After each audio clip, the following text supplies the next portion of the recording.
Welcome to the Marketing Minute. I'm going to share some trend information with you today. So this is Trend Watch number 3.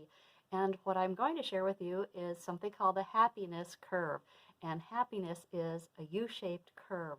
This research was put out by a gentleman named David G. Blanchflower. You can see his name up here. He's at Dartmouth College, and he over time has taken a huge undertaking of collecting data from 132 different countries. In his most recent study, he collected data from 41 countries, and this is basically people that are in developed countries as well as underdeveloped. So I'm going to share some of my notes with you on this. So the thing to keep in mind when you're watching some of the trend things that I share is, how does this affect my business? Maybe it doesn't affect your business, but maybe it does. Or maybe it's something that you would be able to share with another colleague and have some discussion, or share with a business friend that you network with.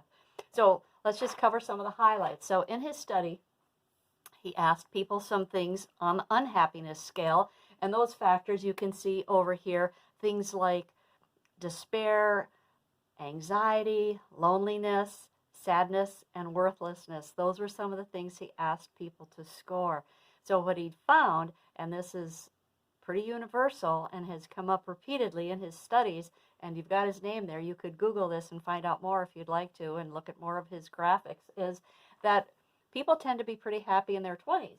Then as we get older, the happiness goes down, and we hit the lowest point just before the age of 50 and then start going back up. And the happiness in the older years is almost as happy as people score in their 20s.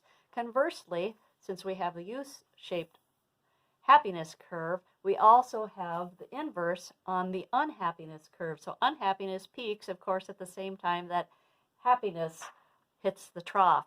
So the age of lowest score on the happiness factor is 47.2, and that's in developed countries, and it's 48.2 in developing. So for ease of it, you could call it 48, 50 years of age is the lowest point, and also the peak in unhappiness that starts reversing and moving in the other direction.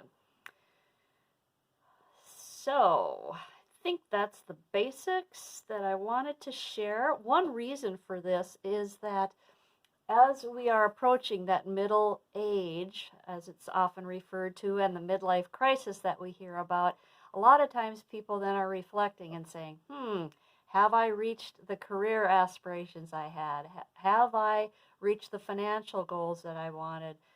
What about my family? What about all these other things in my personal life or any other goals? And so a lot of times you look at where your life is, and some people are not very happy and feel like they missed their opportunity and they're not going to be able to achieve what they had hoped to achieve. So that's why we have this hitting here the low at about that midpoint of middle age, or kind of the middle part of a career. You probably haven't got too many years left once you start approaching that 50.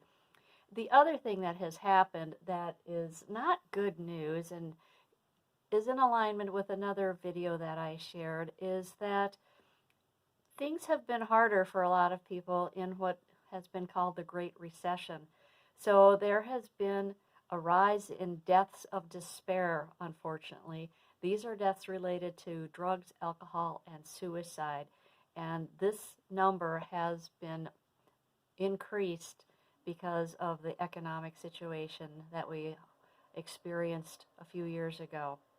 So I just wanted to share with you, not to end on a negative note, but think about if this affects your business. Does it?